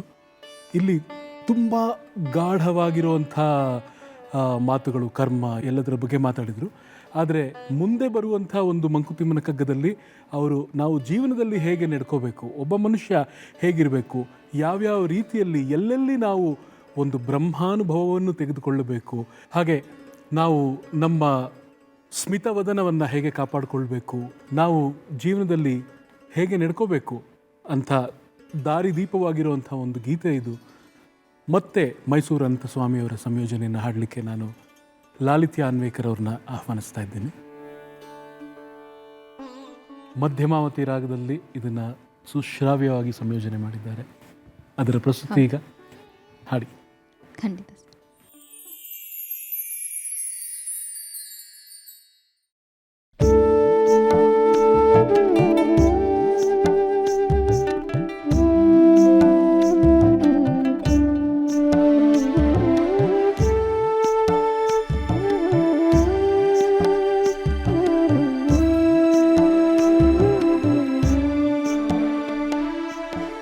ಒಮ್ಮೆ ಹೂದೋಟದಲ್ಲಿ ಒಮ್ಮೆ ಕೆಳಕೂಟ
ಭಾಷೆ ಅಂದರೆ ಬರೀ ವ್ಯಾಕರಣನ ಅಥವಾ ಸಂಸ್ಕೃತಿಯ ಸಂರಕ್ಷಣೆನ? ಎಂಥ ಒಳ್ಳೆ ಪ್ರಶ್ನೆ, ಯಾವ ಕಾಲಕ್ಕೆ ಕೇಳ್ತಿದ್ದೀರಿ ನೀವು ಅಂತಂದರೆ ನೋಡಿ, ಭಾಷೆ ಅನ್ನೋ ಪದಕ್ಕೆ ಅಂದರೆ ಭಾಷೆ ಅನ್ನೋದಕ್ಕೆ ಅರ್ಥ ಏನು ಅಂತ ಹೇಳಿದ್ರೆ ವಾಕ್ ಇಂದ್ರಿಯಜನ್ಯ ಅರ್ಥವಾಹಕ ಧ್ವನಿ ವ್ಯವಸ್ಥೆ, ಇದು ಅದರ ವ್ಯಾಖ್ಯಾನ. ವಾಕ್ ಅನ್ನೋದೊಂದು ಇಂದ್ರಿಯ, ಅದರಿಂದ ಹುಟ್ಟಿದ ಅದೊಂದು ಉತ್ಪತ್ತಿಯಾದಂಥ ಅನುಭವಜನ್ಯವಾಗಿರಬೇಕು ಮತ್ತು ವಾಹಕವೂ ಆಗಿರಬೇಕು. ವಹಧಾತು ಅದು, ವಾಹಕವೂ ಆಗಿರಬೇಕದು. ನಾನು ಹೇಳಿದ್ದು ನಿಮ್ಗೆ ಅರ್ಥವಾಗ್ತಿರಬೇಕು. ಈ ಪದಕ್ಕೆ ಇದೇ ಅರ್ಥ ಅಂತ ನಿಮಗೆ ಗೊತ್ತಿದ್ದರೆ ಮಾತ್ರವೇ ನನ್ನ ಈ ಸಂವಹನ ಸಾಧಿತವಾಗುತ್ತೆ, ಇಲ್ಲಾಂದರೆ ಸಾಧಿತವಾಗೋಲ್ಲ ಅನ್ನೋದನ್ನು ಎಷ್ಟು ಚೆನ್ನಾಗಿ ಹೇಳುತ್ತೆ. ಯಾಸ್ಕ ಬರೆದಂಥ ನಿರುಕ್ತನ ಪಕ್ಕಕ್ಕಿಟ್ವಿ, ಕೇಶಿರಾಜನ ಶಬ್ದಮಣಿ ಅರ್ಪಣ ಪಕ್ಕಕ್ಕಿಟ್ವಿ, ಏನೇನು ಯಾರು ನಮಗೆ ಕೊಡಮಾಡಿ ಹೋಗಿದ್ದಾರೋ ಎಲ್ಲವನ್ನು ಪಕ್ಕಕ್ಕಿಟ್ಟು ನಮ್ಮದೇ ಆದ ಪ್ರತ್ಯೇಕ ಯಾವುದೋ ಶಾಸ್ತ್ರಗಳನ್ನು ಬರ್ಕೊಂಡ್ಬಿಟ್ವಿ ನಾವು. ಈ ಪೃಥಕ್ಕರಣಗೊಳಗೊಂಡಂಥ ಅಂದರೆ 100 ಇಂದ್ರರ ಕಾಲದಿಂದ ನವೆಯದೇ ಉಳಿದ ಭಾಷೆ ಕನ್ನಡ ಅನ್ನೋದನ್ನು, ಆದರೆ ಕೇವಲ ಅಭಿಮಾನ ಉತ್ಕಟವಾಗಿದೆ, ಭಾವೋದ್ವೇಗದಲ್ಲಿ, ಭಾವೋನ್ಮಾದದಲ್ಲಿ, ಭಾವೋದ್ರೇಕದಲ್ಲಿ ಭಾಷೆ ಕುರಿತಾಗಿ ನಾವು ಇಷ್ಟೆಲ್ಲ ಹೇಳಬೇಕು, ಹಾಗಲ್ಲ. ಅದು ಭಾಷಾಶಾಸ್ತ್ರಜ್ಞರೇ ಹೇಳಿರೋ ಪ್ರಕಾರ ಕನ್ನಡಕ್ಕೆ ಅಂಥ ಸುಪುಷ್ಟತೆ ಇದೆ. ಸುಪುಷ್ಟ ಭಾಷೆ, ವೈಜ್ಞಾನಿಕ ಭಾಷೆ ಕನ್ನಡ. ಕನ್ನಡಕ್ಕೆ ಒತ್ತಕ್ಷರಗಳಿವೆ, ಕನ್ನಡದಲ್ಲಿ ವ್ಯಾಕರಣ ತುಂಬ ಸಂಬದ್ಧವಾದ್ದಾಗಿದೆ. ನೀವೇನನ್ನು ಯೋಚಿಸಬಲ್ಲಿರೋ ಆ ಎಲ್ಲವನ್ನು ದಾಖಲಿಸಬಲ್ಲದೆ ಅಕ್ಷರ ರೂಪದಲ್ಲಿ ಅನ್ನೋದಕ್ಕೆ ಕನ್ನಡ ತುಂಬ ಸಹಕಾರಿ ಅನ್ನೋ ಮಾತಿದೆ. ತೀರಾ ವೈಜ್ಞಾನಿಕ, ಸಂಸ್ಕೃತದ ನಂತರ ತೀರಾ ವೈಜ್ಞಾನಿಕ ಭಾಷೆ ಕನ್ನಡ ಅನ್ನೋ ಮಾತೊಂದು ಇದೆ. ಈ ಎಲ್ಲ ವಿಚಾರ ನನ್ನದಲ್ಲ, ನಾನು ಮಾತ್ರ ಹೇಳುತ್ತದಲ್ಲ, ಇದೆಲ್ಲ ಭಾಷಾಶಾಸ್ತ್ರಜ್ಞರು ಹೇಳಿದ್ದಾರೆ. ಕೋವಿದರು ಹೇಳ್ಕೊಳ್ಳುವಂಥ ಮಾತಿದು. ಇದೆಲ್ಲವೂ ದಾಖಲಾಗಿದೆ. ಇವೆಲ್ಲವನ್ನೂ ಸಾರ್ವಜನಿಕವಾಗಿ ಅಥವಾ ಪರ ವಿರೋಧಗಳ ನಡುವೆ ಒಪ್ಪಿಕೊಳ್ಳಲಾಗಿದೆ. ಆ ನಿಟ್ಟಿನಲ್ಲಿ ಭಾಷೆಯನ್ನು ದುಡಿಸ್ಕೊಂಡವರಲ್ಲಿ ಗುಂಡಪ್ಪನವರು ಅಗ್ರಮಾನ್ಯರಾಗ್ತಾರೆ.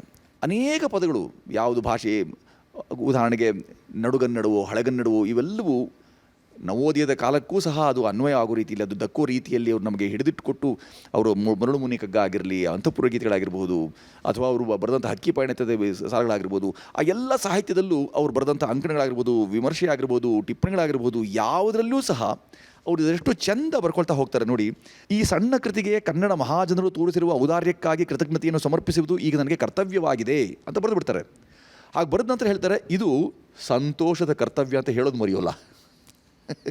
ಈ ಗ್ರಂಥವನ್ನು ಇಂಡಿಯಾ ಸರ್ಕಾರದ ಮಂತ್ರಿ ಡಾಕ್ಟರ್ ಸರೋಜಿನಿ ಮಹಿಷಿಯವರು ಹಿಂದಿ ಭಾಷೆಗೆ ತರ್ಜುಮೆ ಮಾಡಿ ಇದಕ್ಕೆ ದೊಡ್ಡ ಗೌರವವನ್ನು ಕೊಟ್ಟಿದ್ದಾರೆ. ಡಾಕ್ಟರ್ ಮಹಿಷಿಯವರು ವಿದ್ವತ್ತಿನಿಂದಲೂ ಗುಣಾತಿಶಯದಿಂದಲೂ ದೇಶಾಭಿಮಾನದಿಂದಲೂ ಸರ್ವ ವಿಧಗಳಲ್ಲಿಯೂ ಸಮ್ಮಾನ್ಯರಾಗಿ, ನೋಡಿ ಇದನ್ನೆಲ್ಲ ಎಲ್ಲಿ ಬಿಡಿಸ್ತೀವಿ ನಾವು ಇವಾಗ, ಸಮ್ಮಾನ್ಯರಾಗಿ ಅವರು ಇಂಥವರ ಆದರಣೆಗಿಂತ ಗ್ರಂಥಕರ್ತನಿಗೆ ದೊಡ್ಡ ಭಾಗ್ಯವಿರದು. ಸಾಮಾನ್ಯವಾಗಿ ಕೂಡು ಅಕ್ಷರಗಳು, ಕೂಡು ಪದಗಳನ್ನು ಸೇರಿಸ್ಕೊಂಡ ಒಂದು ತುಂಬ ಲಾಲಿತ್ಯಪೂರ್ಣವಾದಂಥ ಇಂಥ ಭಾಷೆ ಇದೆಯಲ್ಲ, ಇಂಥ ಭಾಷಾ ಪ್ರಯೋಗ ಇದೆಯಲ್ಲ, ಬಹಳ ದುರ್ಲಭ ನಮಗೆ. ಕಗ್ಗವನ್ನು ಇಂಗ್ಲೀಷ್ಗೂ ಪರಿವರ್ತನೆ ಮಾಡಿದ್ದಾರೆ ಈ ಮಿತ್ರರು ಶ್ರೀಮಾನ್ ಡಿ ಶೇಷಗಿರಿ ರಾಯರು. ಇವರು ಕನ್ನಡ ಇಂಗ್ಲೀಷ್ ಭಾಷೆಗಳ ಸಾಹಿತ್ಯಗಳೆರಡನ್ನೂ ಚೆನ್ನಾಗಿ ಪರಿಶೀಲಿಸಿದ ವಿದ್ವದ್ರಸಿಕರು. ಎಷ್ಟು ಚೆನ್ನಾಗಿದೆ ಪದ, ಈ ಪದ ಬಳಕೆನೆಲ್ಲರೂ ನಾವು ನೆಟ್ ಮಾಡ್ತಿದ್ದೇವೆ ಈಗ. ವಿದ್ವದ್ರಸಿಕರು, ಎಷ್ಟು ಚೆನ್ನಾಗಿದೆ ನೋಡಿ, ಸಂಧಿಕಾರಿ ಆಗುತ್ತೆ ಇಲ್ಲಿ. ವಿದ್ವತ್ತು ಮತ್ತು ರಸಿಕರು, ವಿದ್ವದ್ರಸಿಕರು ಮಾಡ್ಕೊಂಡಿದ್ದಾರೆ.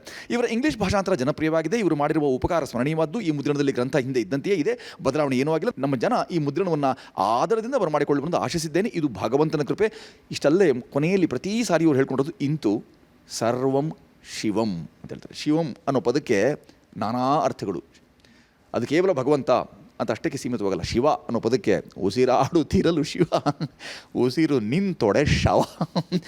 ಒಂದು ಗುಡುಸು ಬಿಕಾಗಕ್ಕೆ ಒಂದು ಉಸಿರು ನಿಂತೊಡೆ ಶವ, ಉಸಿರಾಡ್ತಾ ಇದ್ರೆ ಮಾತ್ರ ಶಿವ ಅನ್ನೋದನ್ನು ಶಿವಂ ಅಂತ ಎಷ್ಟು ಚೆನ್ನಾಗಿ ಅವ್ರು ಹೇಳ್ತಾರೆ. ಸ್ವಸ್ತಿ ಅಂತ ಹೇಳ್ತಾರೆ, ಇಂತು ಅಂತ ಹೇಳ್ತಾರೆ. ಈಗ ನಾವು ಬಹಳ ಕಡಿಮೆ ಅಂತ ಬಳಕೆ ಮಾಡ್ತೇವೆ. ಅಂದರೆ ಕನ್ನಡದಲ್ಲಿರುವಂಥ ಈ ಥರದೆಲ್ಲ ತುಂಬ ಸುಪುಷ್ಟವಾದಂಥ, ತುಂಬ ಆಹ್ಲಾದಕರವಾದಂಥ, ಮನಕ್ಕೆ ಆನಂದ ನೀಡುವಂಥ ಇಂಥ ಎಲ್ಲ ಸಂಗತಿಗಳಿವೆಯಲ್ಲ, ಇಂಥ ಪುಂಜ ಇದೆಯಲ್ಲ, ಈ ಪದಪ್ರಯೋಗಗಳನ್ನು ನಾವು ಮರೆತೇ ಬಿಟ್ಟಿದ್ದೇವೆ ಅನ್ನೋ ಮಟ್ಟಕ್ಕೆ ನಾವು ನಮ್ಮ ಭಾಷಾ ಪ್ರಯೋಗ ಇದೆ. ಆದರೆ ಪ್ರಯೋಗ, ಮತ್ತೆ ಹೇಳ್ತೇನೆ, ಒಂದು ಉಪಸರ್ಗ, ಯೋಗ. ನಾವು ಗುಡ್ಡಪ್ಪನವರಂಥವ್ರು ನಾವು ಇಂದು ಹೀಗೆ ಕೂತು ನಮ್ಮ ಈ ತುಂಬ ವಿದ್ವಜ್ಜನರೇ ಕೂತಿರುವಂಥ ಇಂಥ ಸಭಿಕರ ಮುಂದೆ ನಾವು ಅದನ್ನು ಪ್ರಸ್ತುತಪಡಿಸ್ತಿದ್ದೀವಿ, ಪ್ರೇಷಣೆಗೊಳಿಸ್ತಿದ್ದೀವಿ ಅನ್ನೋದು ನಿಜವಾಗಿಯೂ ತುಂಬ ಅರ್ಥಪೂರ್ಣವಾದ್ದು. ನೆನಿಬೇಕು. ಹಾಗಾಗಿಯೇ ನಾವು ಯಾವಾಗಲೂ ಹೇಳ್ಕೊಳ್ಳೋದು, ನೆನೆದರೆ ನೆನೆ ನಮ್ಮಪ್ಪನ ಅಜರಾಮರ ಹೆಸರು ಗುಂಡಪ್ಪನ ಅಂತ ಹೇಳಿ. ಎಂಥ ವಾಗ್ವಿಲಾಸ ನೋಡಿ ಅದು. ಇಂಥ ವಾಗ್ವಿಲಾಸವನ್ನು ಎಲ್ಲಿಯಾದರೂ ನಮಗೆ ಈಗ ಕಾಣೋಕ್ಕೆ ಸಿಗ್ತಾ ಇದೆಯೇ? ಅಹಿತವಾದ್ದನ್ನೇ ಸಹಿತ ತಂದುಕೊಂಡು ಅದನ್ನೇ ಸಾಹಿತ್ಯ ಅಂತ ಯೋಚನೆ ಮಾಡ್ತಿರುವಂಥ ಕಾಲಘಟ್ಟದಲ್ಲಿ ಗುಂಡಪ್ಪನವರು ನಿಜವಾಗಿಯೂ ಪ್ರಸ್ತುತರಾಗ್ತಾರೆ.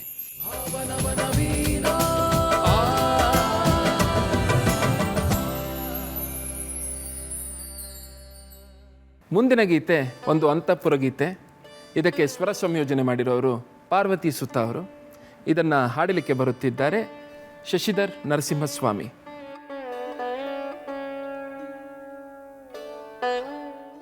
ವೇದಿಕೆಯಿಂದ ನಿಮ್ಮದು, ಹಾಡಿ.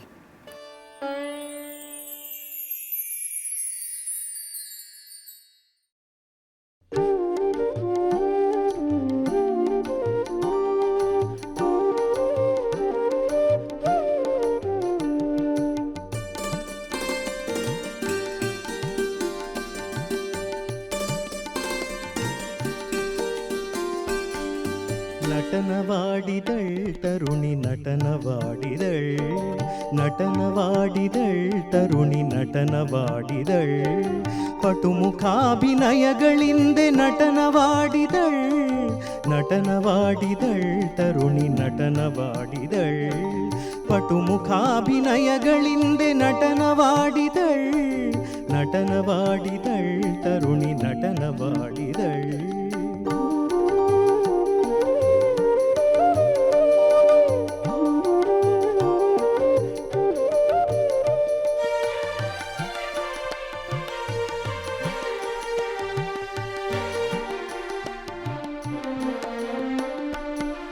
ಕೊರವಿತಿವೊಲು ವೇಷ ತೊಟ್ಟು, ಕೊರವಿತಿವೊಲು ವೇಷ ತೊಟ್ಟು, ಸ್ಮರಣ ಗುಟ್ಟ ಮನದೊಳಿಟ್ಟು ನಟನವಾಡಿದಳ್, ನಟನವಾಡಿದಳ್ ತರುಣಿ ನಟನವಾಡಿದಳ್, ನಟನವಾಡಿದಳ್ ತರುಣಿ ನಟನವಾಡಿದಳ್.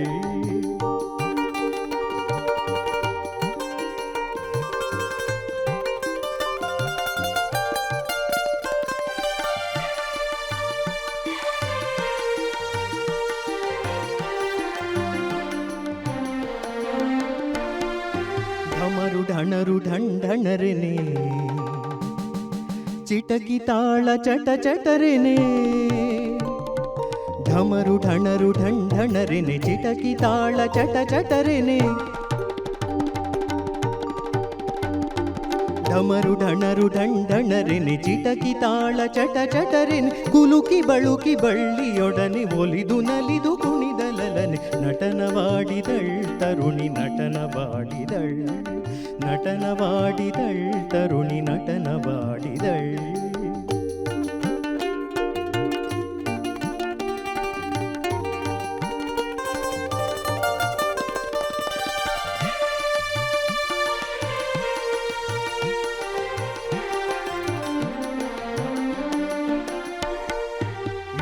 ತಾಂಡವದವಲೊಮ್ಮೆ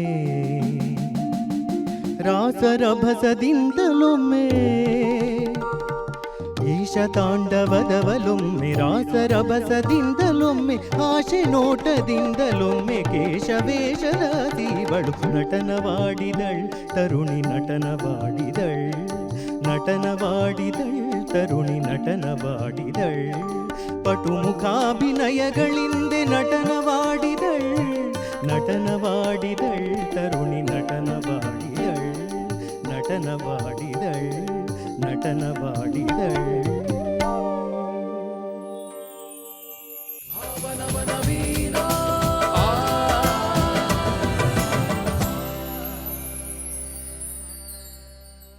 ಸರ್, ಸೃಷ್ಟಿಕತೆಯನ್ನು ಕಟ್ಟುಕತೆ ಅಂತ ಹೇಳ್ತಾರೆ. ಸೊ ಇದು ಜಗತ್ತಿನ ಗಾಂಭೀರ್ಯತೆ ಹೆಚ್ಚ ಮಾಡುತ್ತೋ ಅಥವಾ ಇದರಲ್ಲಿ ಬೆರಗು ಮೂಡಿಸುತ್ತೋ, ಏನಿರಬಹುದು ಇದು ಈ ಕಗ್ಗದಲ್ಲಿ ಬಂದಂಥ ಸಾರ? ಸೃಷ್ಟಿ ಈ ಪದವನ್ನೇ ಎಷ್ಟು ಚೆನ್ನಾಗಿ ಬಳಕೆ ಮಾಡ್ತೀವಿ ನೋಡಿ. ಸೃಷ್ಟಿ ಯಾವ್ದು ಬೇಕಾದ್ರೂ ಸೃಜ ಧಾತು, ನಾವು ಸೃಜಿಸ್ತೀವಿ ಅಂತ ಹೇಳಿದ್ರೆ ಅದು ಸೃಷ್ಟಿ ಕಾರ್ಯ.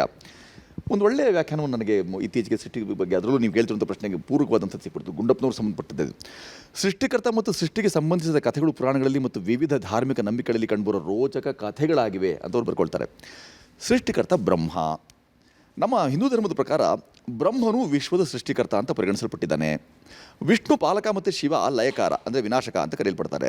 ಬ್ರಹ್ಮನ 5ನೇ ತಲೆ, ಪುರಾಣಗಳಲ್ಲಿ ಬ್ರಹ್ಮ 5 ತಲೆಗಳನ್ನು ಹೊಂದಿದ್ದನು ಮತ್ತು ಶಿವ ಅವನ 5ನೇ ತಲೆಯನ್ನು ಕತ್ತರಿಸಿದ ಅಂತ ರೋಚಕ ಕಥೆ ಪ್ರಚಲಿತಲೇ ಇದೆ. ತಾತ್ವಿಕ ದೃಷ್ಟಿಕೋನದಲ್ಲಿ ನೋಡಿದ್ರೆ DVG ಅವರ ಮಂಕುತಿಮ್ಮನ ಕಗ್ಗದಂಥ ಕಥೆಗಳಲ್ಲಿ ಸೃಷ್ಟಿ ಮತ್ತು ವಿಲಯ ಅಂದರೆ ನಾಶ ಇದೆಯಲ್ಲ, ಈ ಪ್ರಕ್ರಿಯೆಗಳು ಕೇವಲ ಕಥೆಗಳು ಮತ್ತು ಹುಟ್ಟು ಸಾವುಗಳ ನಿರಂತರ ಬದಲಾವಣೆ 2 ಮುಖಗಳು ಅಂತ ವರ್ಣಿತವಾಗಿವೆ. ಸೃಷ್ಟಿಕರ್ತನ ಮೇಲಿನ ಪ್ರಶ್ನೆಗಳು ಹೀಗಿವೆ ನೋಡಿ. ಪ್ರಪಂಚದ ಜೀವಿಗಳು ಕಷ್ಟಪಡ್ತಿರೋದನ್ನು ನೋಡಿ ಸೃಷ್ಟಿಕರ್ತನಿಗೆ ಮಮತೆ ಇದ್ದರೆ ಹೀಗೇಕೆ ಅಂತ ಮಂಕುತಿಮ್ಮನ ಕಗ್ಗದಂಥ ಕೃತಿಗಳಲ್ಲಿ ಪ್ರಶ್ನಿಸಲಾಗಿದೆ ಅನ್ನೋದನ್ನು ಗಮನೀಯ. ಸೃಷ್ಟಿಯ ಕುರಿತಾದ ಈ ಕಥೆಗಳು ತಾತ್ವಿಕ ಪೌರಾಣಿಕ ಮತ್ತು ಭಕ್ತಿಭಾವದ ದೃಷ್ಟಿಕೋನಗಳಿಂದ ವಿಭಿನ್ನವಾಗಿ ಅರ್ಥೈಸಲ್ಪಡುತ್ತವೆ ಅನ್ನೋದು ನಾವಿಲ್ಲಿ ಗಮನಿಸ್ಕೊಳ್ಬೇಕಾದಂತೆ. ಸೃಷ್ಟಿಕತೆ ಕಟ್ಟುಕತೆ ಇದೆಯಲ್ಲ, ವಿಲಯ ಕಥೆ ಬರಿಯ ಕಥೆ ಹುಟ್ಟು ಸಾವುಗಳೊಂದೇ ಪುರುಳಿನೆರಡು ದಶೆ ನಿತ್ಯ ಪರಿವರ್ತನೆಯ ಚೈತನ್ಯ ನರ್ತನೆಯೇ ಸತ್ಯ ಜಗದಲ್ಲಿ ಕಾಣುವ ಮಂಕುತಿಮ್ಮ. ಅಂದರೆ ಪುರುಳಿನೆರಡು ಅಂದರೆ ಹುರುಳಿನ ಸಾರದ ಎರಡು ಮುಖ. ಸೃಷ್ಟಿ ಎನ್ನುವುದು, ಲಯ ಎನ್ನುವುದು, ಹುಟ್ಟು ಸಾವು ಎನ್ನುವುದು ಕೇವಲ ಕಲ್ಪನಾ ಕಥೆಗಳಷ್ಟೇ. ಪ್ರತಿನಿತ್ಯ ಪರಿವರ್ತನೆ ಆಗುವುದೇ ಸತ್ಯ. ಅಂದರೆ ಪರಿವರ್ತನೆ ಜಗದ ನಿಯಮ ಅಂತ ಹೇಳ್ಕೊಂಡಿದ್ದೀವಲ್ಲ, ಹಾಗೆ ಪರಿವರ್ತನೆ ಆಗುವುದೇ ಸತ್ಯ ಈ ಜಗದಲ್ಲಿ. ಅದನ್ನು ಕಾಣುವಂಥ ಮಾನ್ಯ ಗುಂಡಪ್ಪನವರು ಒಂದು ಆದೇಶವನ್ನು ನಮಗೆ ಕೊಡ್ತಾರೆ. ಇದು ಈ ಕಗ್ಗದಲ್ಲಿ, ಈ ಜಗತ್ತಿನಲ್ಲಿ ಎಲ್ಲವೂ ಮೊದಲಿನ ಹಾಗೆ ಇದೆ, ಜಗತ್ತಿನಲ್ಲಿ ಎಲ್ಲವೂ ಮೊದಲಿನ ಹಾಗೆ ಇದೆ, ಮುಂದೆಯೂ ಇರುತ್ತದೆ. ಇದು ಆದೇಶ. ನೀವು ಆವಾಗಲೇ ಆದೇಶದ ಬಗ್ಗೆ ಮಾತಾಡ್ತಿದ್ವಿ ನಾವು. ಏನು ಆದೇಶ ಅವ್ರದ್ದು ಅಂತಂದರೆ, ಜಗತ್ತಿನಲ್ಲಿ ಎಲ್ಲರೂ ಮೊದಲಿಂದಲೂ ಹಾಗೆ ಇದೆ, ಮೊದಲಿಂದಲೂ ಇದೆ, ಇತ್ತು, ಇದೆ, ಇರುತ್ತದೆ. ಅದು ಶೋ ವಿಲ್ ಗೋ ಆನ್ ಅಂತ. ಹೌದು, ಮುಂದೆಯೂ ಇರುತ್ತದೆ. ಯಾವುದಕ್ಕೂ ನಾಶವಿಲ್ಲ, ಯಾವುದಕ್ಕೂ ಅಂತ್ಯವಿಲ್ಲ. ಹಾಗಾಗಿ ಈ ಜಗತ್ತನ್ನು ಅನಂತ ಅಂತ ಕರೆದಿದ್ದಾರೆ ನಮ್ಮ ಪೂರ್ವಜರು. ನಮ್ಮ ಋಷಿಮುನಿಗಳು ಸಾಮಾನ್ಯ ಜನರಿಗೆ ಇಲ್ಲಿ ಆಗುವ ರೂಪಾಂತರದ ಪ್ರಕ್ರಿಯೆಯನ್ನು ವಿವರಿಸಿದರೆ ಅರ್ಥವಾಗೋದಿಲ್ಲ ಅನ್ನೋ ಕಾರಣಕ್ಕೆ ಇರಬೇಕು ಇದಕ್ಕೆ ಹುಟ್ಟು ಸಾವು ಅಂತ ಹೆಸರಿಟ್ಟು ಕರೆದಿರೋದು. ಇಲ್ಲಿ ಹುಟ್ಟು ಸಾವುಗಳೆಂಬುದು ಕೇವಲ ಬಾಹ್ಯ ಪರಿಕಲ್ಪನೆ. ಎಲ್ಲವೂ ಒಂದು ರೂಪಾಂತರ ಪ್ರಕ್ರಿಯೆಯಲ್ಲಿ ಬೇರೆ ಬೇರೆ ಹಂತಗಳಲ್ಲಿ ಇರುತ್ತೆ. ಇದನ್ನು ಜನ್ಮ, ಬಾಲ್ಯ, ಕೌಮಾರ್ಯ, ಯೌವನ, ಪ್ರೌಢ, ವಾರ್ಧಕ್ಯ, ಮರಣ, ಅಥವಾ ಈ ರೂಪಾಂತರದ ಬೇರೆ ಬೇರೆ ಹಂತಗಳನ್ನು ಬೇರೆ ಬೇರೆ ಹೆಸರುಗಳಿಂದ ಕರೆದು ನಮ್ಮಂಥ ಸಾಮಾನ್ಯರಿಗೆ ಅರ್ಥವಾಗಿ ಅನುವು ಮಾಡಿಕೊಟ್ಟಿದ್ದಾರೆ ಅನ್ನೋದು ಮಾತ್ರ ಬಹಳ ಮುಖ್ಯವಾಗಿ ಅರ್ಥವಾಗುತ್ತೆ. ಈ ಕಗ್ಗ ಏನು ಹೇಳ್ತಾ ಇದೆ ಅಂತ ಹೇಳಿದ್ರೆ, ನಾ ಮತ್ತೆ ಅದೇ ಉದಾಹರಣೆಯನ್ನು ಕೊಡ್ತಿದ್ದೀನಿ ನೋಡಿ. ಒಂದು ಮರದ ಬೀಜ ಭೂಮಿಯಲ್ಲಿ ಹುದುಗಿ ನೀರು ಮತ್ತು ಮಣ್ಣೊಳಗೆ ಮಣ್ಣಿನ ಸಾರಗಳ ಸಂಪರ್ಕದಿಂದ ರೂಪಾಂತರಗೊಂಡು ಮೊಳಕೆಯೊಡೆದು ಸಸಿಯಾಗಿ, ಗಿಡವಾಗಿ, ಮರವಾಗಿ, ಹೆಮ್ಮರವಾಗಿ ರೂಪುಗೊಳ್ಳುತ್ತೆ. ಆ ಬೀಜವೇ ಈ ಮರವಾಯ್ತಂದಾದ ಮೇಲೆ ಇದು ಕೇವಲ ರೂಪಾಂತರವಷ್ಟೇ ಅಲ್ಲವೇ, ಇದನ್ನೇ ನಾವು ಎಲ್ಲ ಚರಾಚರ ಸೃಷ್ಟಿಗೂ ಅನ್ವಯಿಸಿಕೊಳ್ಬಹುದು. ಒಂದು ಮಾನವ ಶಿಶು ತಾಯ ಗರ್ಭದಲ್ಲಿ ರೂಪುಗೊಂಡು ಭೂಪತನವಾದ್ದರಿಂದ ಬೆಳೆದ ಮೇಲೆ ಹೇಳಿದ ಎಲ್ಲ ಹಂತಗಳನ್ನು ದಾಟಿ ಕೊನೆಗೆ ಒಂದಿನ ಇಲ್ಲವಾಗುವುದು ಸಹ ಈ ರೂಪಾಂತರದ ಪ್ರಕ್ರಿಯೆ ಅಲ್ಲದೆ ಮತ್ತೇನು ಅಂತ ಪ್ರಶ್ನೆ ಮಾಡ್ತಾರೆ. ಅಣುಗಳ ಸಮೂಹವೇ ಈ ರೂಪಗಳು, ಎಲ್ಲ ಅಣುಗಳು ಆ ಪರಮ ಅಣುವಿನ ಒಂದೇ ಒಂದು ಭಾಗವೇ ಅಲ್ಲವೇ ಅನ್ನೋದು ಸಹ ನಾವು ಗಮನೀಯ. ಆದರೆ ಮಾಯೆಯಿಂದ ನಾವೆಲ್ಲವನ್ನೂ ಬೇರೆ ಬೇರೆಯಾಗಿ ಗುರುತಿಸುವಂತಾಗಿದೆ. ಇದು ಆ ಪರಮಾತ್ಮನ ಲೀಲೆ. ನಾವೆಲ್ಲ ಅವನ ಲೀಲಾ ವಿನೋದದಲ್ಲಿ ಒಂದೊಂದು ರೂಪಗಳಷ್ಟೇ. ಇದನ್ನು ಗಟ್ಟಿಯಾಗಿ ನಂಬಿದರೆ ನಮಗೆ ಈ ಜಗತ್ತಿನೊಂದಿಗೆ ಅತೀವವಾದ ಅಂಟು ಮತ್ತು ಅಂಟಿನಿಂದ ನಂಟು ಇರುವುದು. ಅಂತಹ ಸ್ಥಿತಿಯಲ್ಲಿ ಸುಖ ದುಃಖಗಳ ಸಂಕೋಲೆಯಿಂದ ಬಿಡುಗಡೆಯಾಗಿ ಒಂದು ನಿರ್ಲಿಪ್ತ ಆನಂದದ ಭಾವ ಇರುತ್ತೆ ಅನ್ನೋದು ಈ ಸೃಷ್ಟಿ ಬಗ್ಗೆ ನಾವು ಮಾತಾಡ್ಕೊಂಡಂಥ ವ್ಯಾಖ್ಯಾನ ಇದೆಯಲ್ಲ, ಎಷ್ಟು ಅದ್ಭುತವಾಗಿ ವ್ಯಾಖ್ಯಾನ ಕೊಡ್ತಾ ಹೋಗ್ತಾರೆ ನೋಡಿ. ಅಂಟು ನಂಟು ಅಂತ ಬಗ್ಗೆ ಹೇಳ್ತಾರೆ. ಆಪತ್ತಿಗಾದವನಂಟ ಜೊತೆಗಿರೋನೇ ಬಂಟ. ಈ ಮಾತನ್ನು ನಾವು ಮರಿಬಾರ್ದು. ಹಾಗಾಗಿ ಆಪತ್ತಿಗೆ ನಮಗೆ ಆದಂಥವರು ಗುಂಡಪ್ಪನವರು. ಹಾಗಾಗಿ ಅವರು ನಮಗೆ ಬಂಟರು ಹೌದು, ನೆಂಟರು ಹೌದು ಅಂತ ನಾನು ಬಲವಾಗಿ ನಂಬಿದ್ದೀನಿ. ಬಹಳಷ್ಟು ವಿಷಯಗಳನ್ನು ತಿಳಿಸ್ಕೊಟ್ರಿ. ಇಲ್ಲಿಗೆ ನಮ್ಮ ಮಾತುಗಳನ್ನು ಪೂರ್ಣಗೊಳಿಸ್ತಾ ಇದ್ದೀವಿ. ಮಾತುಗಳಿಗೆ ವಿರಾಮ ಹಾಡೋಣ. ಆದರೆ ಗುಂಡಪ್ಪನವರು ಮತ್ತು ಗುಂಡಪ್ಪನಂಥವರು ನಮಗೆ ಬಿಟ್ಟು ಹೋದ ಆಸ್ತಿ ಇದೆಯಲ್ಲ, ಅದು ಕೇವಲ ಅಸ್ಥಿ ಅಂತ ಭಾವಿಸದೆ ಅವ್ರು ನಮಗೆ ಬಿಟ್ಟು ಹೋದ ಈ ಬೌದ್ಧಿಕ ಆಸ್ತಿ ಇದೆಯಲ್ಲ, ಇದನ್ನು ನಾವು ಮತ್ತೂ ಎತ್ತರಕ್ಕೆ ಕೊಂಡೊಯ್ದು ಅವರನ್ನು ಅರ್ಥ ಮಾಡಿಕೊಳ್ಳುವ ಮತ್ತು ಈ ಬದುಕು ವ್ಯರ್ಥವಾಗದೇ ಹೋಗುವ ಆ ನಿಟ್ಟಿನಲ್ಲಿ ಅವ್ರು ನಮಗೆ ಕೊಟ್ಟಂಥ ಈ ದಾರಿದೀಪ, ಬೆಳಕು ಇದೆಯಲ್ಲ, ಕಂದೀಲ್ ಇದೆಯಲ್ಲ, ಆ ಕಂದೀಲನ್ನು ಒಂದು ಕಡೆ ಎಲ್ಲೋ ಹೇಳ್ಕೊಳ್ತಾರೆ. ಕಂದೀಲ್ ಹಿಡ್ಕೊಂಡು ಬಂದೆ. ಒಬ್ಬ ಕಣ್ಣು ಕಾಣದ ಗಾವಿಲ ಕಂದೀಲ್ ಹಿಡ್ಕೊಂಡು ಹೋಗ್ತಾನೆ. ಯಾಕಪ್ಪ ನಿನಗೆ ಕಣ್ಣೇ ಕಾಣಿಸಲ್ಲ ಅಂದರೆ, ಇನ್ನೊಬ್ಬರು ಬಂದು ನನ್ನನ್ನು ಮತ್ತೆ ತಡ ಹಾಯಬಾರ್ದು, ನನ್ನನ್ನು ಯಾರು ನನಗೆ ಧಕ್ಕೆ ಆಗಬಾರ್ದು ಅಂತ ಕಂದೀಲನ್ನು ಹಿಡ್ಕೊಂಡು ಹೋದ. ಮತ್ತೂ ಬಂದು ಅವನಿಗೆ ಧಕ್ಕೆ ಆಯಿತು. ಏನಪ್ಪ ಇದು, ಮತ್ತೆ ನಾನು ಕಂದೀಲ್ ಹಿಡಿದಿದ್ದೆ, ನೀನು ಯಾಕಪ್ಪ ಬಂದು ನನಗೆ ಮತ್ತೆ ತಡ ಹಾಯ್ದೆ ಅಂತ ಕೇಳಿದ್ರೆ ಅವ್ರು ಹೇಳ್ತಾರೆ, ಅಲ್ಲ ನೀನು ಕಂದೀಲೇನೋ ಹಿಡಿದೆ, ಅದನ್ನು ಹಚ್ಚಿಲ್ವಲ್ಲಪ್ಪ ಅಂತ. ಹಾಗಾಗಿ ಹಚ್ಚಿದ ನಂತರವೂ ಇನ್ನು ಮುಂದೆ ಹೋಗ್ತಿರ್ಬೇಕಾದ್ರೆ ಮತ್ತೊಮ್ಮೆ ಅವನಿಗೆ ಯಾರೋ ಬಂದು ಅಡ್ಡ ಹಾಕ್ತಾರೆ.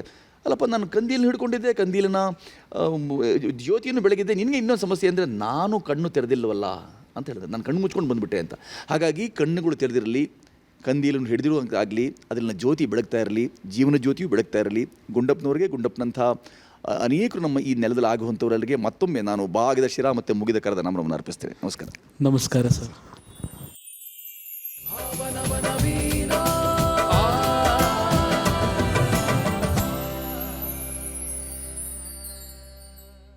ಮಂಕುತಿಮ್ಮನ ಕಗ್ಗದ ಹಲವಾರು ಭಾವಗಳನ್ನು ಒಳಗೊಂಡಂತಹ ಕಗ್ಗದ ಸರಮಾಲೆಗಳನ್ನು, ಅದರೊಂದಿಗೆ ಅಂತಃಪುರ ಗೀತೆಗಳನ್ನು ನಾವು ಇದೀಗ ನಿಮಗೆ ಕೇಳಿಸಿದ್ದೇವೆ. ಅದ್ಭುತವಾಗಿ ಹಾಡಿದ್ದಾರೆ ಶಶಿಧರ್ ಹಾಗೂ ಲಾಲಿತ್ಯ ಇಬ್ಬರು ಕೂಡ. ಅವರಿಗೆ ಅಭಿನಂದನೆಗಳನ್ನು ಹೇಳುತ್ತಾ ಇಂದಿನ ಸಂಚಿಕೆಯ ಕಡೆಯ ಗೀತೆಗೆ ನಾವು ಮುಂದುವರಿತಾ ಇದ್ದೇವೆ. ಸಂಚಿಕೆಯ ಕೊನೆಯ ಗೀತೆ ಬದುಕು ಜಟಕಾ ಬಂಡಿ ವಿಧಿಯದರ ಸಾಹೇಬ. ಸ್ವರ ಸಂಯೋಜನೆ ಮೈಸೂರು ಅನಂತಸ್ವಾಮಿ. ಬದುಕು ಜಟಕಾ ಬಂಡಿ, ಬದುಕು ಜಟಕಾ ಬಂಡಿ ವಿಧಿಯದರ ಸಾಹೇಬ. ಬದುಕು ಜಟಕಾ ಬಂಡಿ ವಿಧಿಯದರ ಸಾಹೇಬ. ಕುದುರೆ ನೀನ್ ಅವನು ಪೇಂಡಂತ ಬೇಳ್ದಂತೆ ಪಯಣಿಗರು ಕುದುರೆ ನೀನು ಅವನು ಬೇಳ್ದಂತೆ ಪಯಣಿಗರು ಮದುವೆಗೋ ಮಸಣಕೋ ಹೋಗೆಂದ ಕಡೆಗೋಡು ಪದ ಕುಸಿಯ ನೆಲವಿಹುದು ಮಂಕುತಿಮ್ಮ ಪದ ಕುಸಿಯ ನೆಲವಿಹುದು ಮಂಕುತಿಮ್ಮ ಪದ ಕುಸಿಯ ನೆಲವಿಹುದು ಮಂಕುತಿಮ್ಮ ಪದ ಕುಸಿಯ ನೆಲವಿಹುದು ಮಂಕುತಿಮ್ಮ.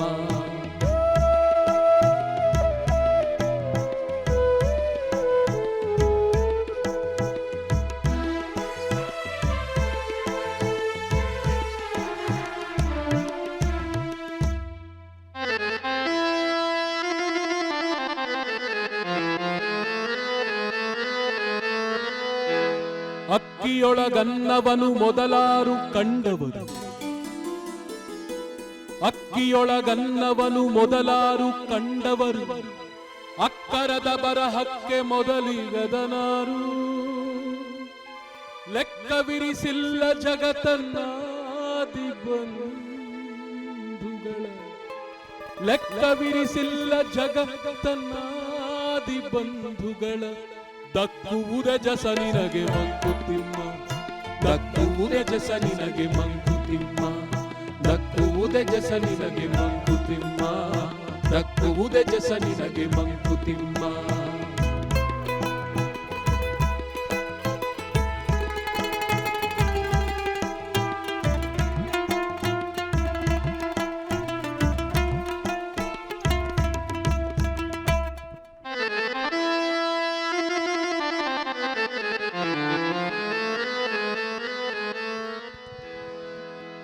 ಇಳೆಯಿಂದ ಮೊಳಕೆ ಹೊಗೆ ಒಂದು ತಮಟೆಗಳಿಲ್ಲ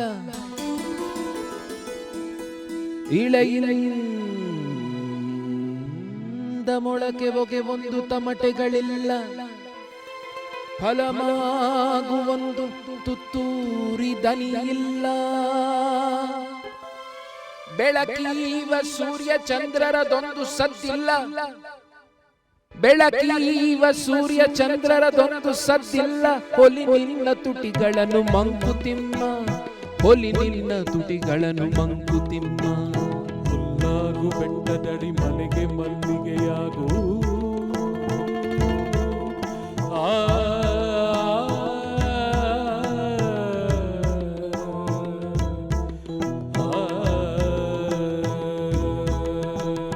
ಹುಲ್ಲಾಗು ಬೆಟ್ಟದಡಿ ಮನೆಗೆ ಮಲ್ಲಿಗೆಯಾಗು ಕಲ್ಲಾಗು ಕಷ್ಟಗಳ ಮಳೆಯೊಳಿಗೆ ಸುರಿಯೆ ಬೆಲ್ಲ ಸಕ್ಕರೆಯಾಗು ದೀನ ದುರ್ಬಲರಿಂಗೆ ಎಲ್ಲರೊಳಗೊಂದಾಗು ಮಂಕುತಿಮ್ಮ ಎಲ್ಲರೊಳಗೊಂದಾಗು ಮಂಕುತಿಮ್ಮ. ನಗುವು ಸಹಜದ ಧರ್ಮ ನಗಿಸುವುದು ಪರಧರ್ಮ ನಗುವು ಸಹಜದ ಧರ್ಮ ನಗಿಸುವುದು ಪರಧರ್ಮ ನಗುವ ಕೇಳುತ್ತ ನಗುವುದತಿಶಯದ ಧರ್ಮ ನಗುವ ನಗಿಸುವ ನಗಿಸಿ ನಗುತ್ತ ಬಾಳುವ ಬರವ ಮಿಗೆ ನೀನು ಬೇಡಿಕೊಳು ಮಂಕುತಿಮ್ಮ ಮಿಗೆ ನೀನು ಬೇಡಿಕೊಳು ಮಂಕುತಿಮ್ಮ ಮಂಕುತಿಮ್ಮ ಮಂಕುತಿಮ್ಮ.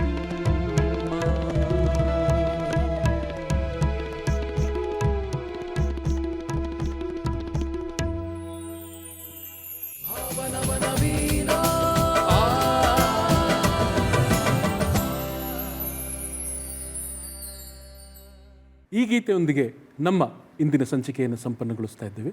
ನಮ್ಮೊಂದಿಗೆ ಸಹಕರಿಸಿದ ಎಲ್ಲ ಸಹೃದಯ ವಾದ್ಯ ವೃಂದದವರಿಗೆ ಹೃತ್ಪೂರ್ವಕ ಧನ್ಯವಾದಗಳನ್ನು ಕೋರ್ತಾ ಇದ್ದೇನೆ.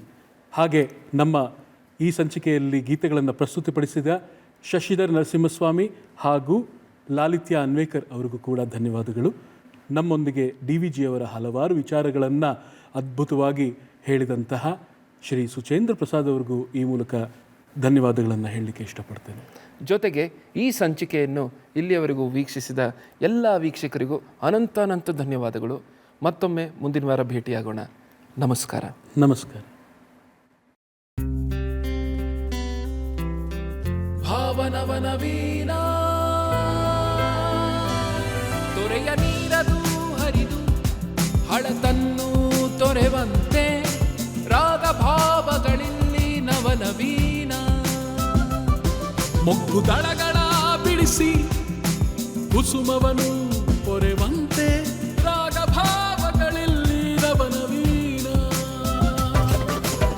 ಪದಗಳಂಕುರದಲ್ಲಿ ಹೊಸ ಕಾವ್ಯ ದೊರೆವಂತೆ